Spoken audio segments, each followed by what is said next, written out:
वर्णिवेश रमणीय दर्शनम मंदहासरुचिराननाम्बुजं पूजितं सुरनरोत्तमैर्मुदा धर्मनन्दनमहं विचिन्तये। असतोमा षट्गमय तमसोमा ज्योतिर्गमय मृत्युर्मा अमृतं गमयः। ओम शांति शांति शांति। अस्मद्गुरु समारंभां नाथयामुन मध्यमां लक्ष्मीवल्लभपर्यन्तां वंदे गुरु परंपरा। આજની જ્ઞાન સભાની અંદર પધારનારા બધા જ ભગવત ભક્તોને વેદાંતાચાર્ય, પુરાણ ઇતિહાસાચાર્ય, એમએ ફિલોસોફી શાસ્ત્રી રાકેશભાઈના હેતપૂર્વક જય સ્વામિનારાયણ. અમારા મંડળના એક ભગવત ભક્તએ મને પ્રશ્ન કર્યો કે શાસ્ત્રીજી, મંદિરના શિખર તથા શિખરની ઉપર રહેલી ધજાના દર્શન કરવાથી કયા ફલની પ્રાપ્તિ થાય છે? કારણ કે પ્રાયઃ તમે જોજો કે લોકો મંદિરમાંથી જ્યારે બહાર નીકળતા હોય ત્યારે ધજા અને શિખરના દર્શન કરતા હોય છે, તથા જે લોકોને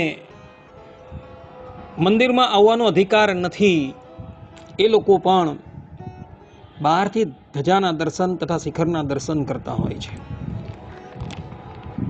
તો મંદિરના શિખરના તથા ધજાના દર્શન કરવાથી કયા ફલની પ્રાપ્તિ થાય, આ વિષયમાં આપ થોડી વાત કરો. આ પ્રમાણે એ ભગવત ભક્તએ મને જિજ્ઞાસાવત પ્રશ્ન કર્યો. તો આજે આપણે બધા મંદિરના શિખર અને શિખર પર રહેલી ધજાના દર્શન કરવાથી કયા ફલની પ્રાપ્તિ થાય છે એ વિષય પર થોડી વાત શ્રવણ કરશું. તો બધા જ શ્રોતાગણો ધ્યાનપૂર્વક આ પ્રવચન શ્રવણ કરે અને એને આત્મસાત કરી દે. તો આપણા સનાતન હિન્દુ વૈદિક ધર્મમાં મંદિરના શિખર અને તેની પર લહેરાતી ધજાના દર્શનનો ખૂબ મહિમા વર્ણવવામાં આવેલો છે. શાસ્ત્રો પ્રમાણે શિખર અને ધજાના દર્શન કરવાથી જાણે સાક્ષાત ભગવાનના દર્શન કર્યા હોય એટલા પુણ્યની પ્રાપ્તિ થાય છે અને એ શિખર અને ધજાના દર્શન કરનારાના બધા જ અમંગલો દૂર થઈ જાય છે. આ સંબંધમાં સ્કંદ પુરાણમાં કહેવાયું છે કે શિખર દર્શનમ પુણ્યમ સર્વ પાપ પ્રણાશનમ ધ્વજ દર્શન માત્રેણ ના અમંગલમ ભવેત ક્વચિત. અર્થાત કે મંદિરના શિખરના દર્શન કરવાથી મનુષ્યના તમામ પાપોનો નાશ થઈ જાય છે અને શિખર પર લહેરાતી ધજાના માત્ર દર્શન કરી લેવાથી પણ જીવનમાં ક્યારેય કોઈ અમંગળ કે અશુભ થતું નથી. આ પ્રમાણે સ્કંદ પુરાણની અંદર આ વાત કહેલી છે. કહેવાનું તાત્પર્ય એ છે કે મંદિરના શિખરના તથા એની ઉપર ફરકતી ધજાના દર્શન કરવા માત્રથી મનુષ્યના બધા પાપો સમાપ્ત થઈ જાય છે અને એને જીવનમાં ક્યારેય પણ અમંગળતાનો, અશુભતાનો સામનો કરવો પડતો નથી.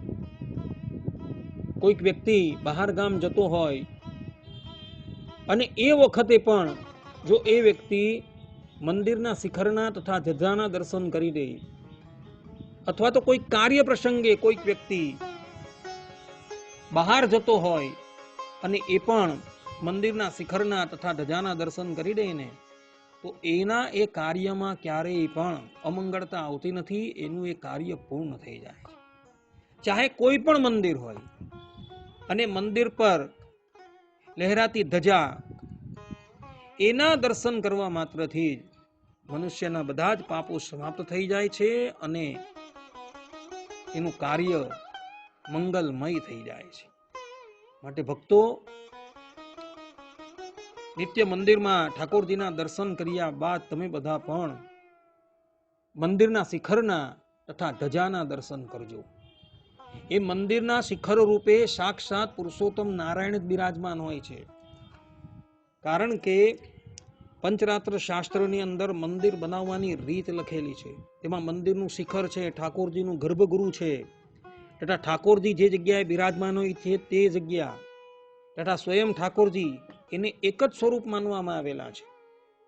અને એટલે માટે મંદિરના શિખર તથા એની ધજાના દર્શન કરવાનું મહાત્મય બતલાવવામાં આવેલું છે.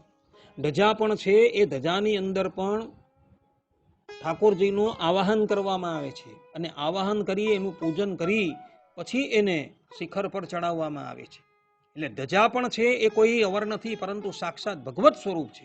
અને એટલે માટે શિખર અને ધજાના દર્શન કરવાથી મનુષ્યના બધા જ પાપો સમાપ્ત થઈ જાય છે અને એના જીવનમાં ક્યારેય પણ અમંગળતા આવતી નથી. આ પ્રમાણે સ્કંદ પુરાણની અંદર કહેલું છે.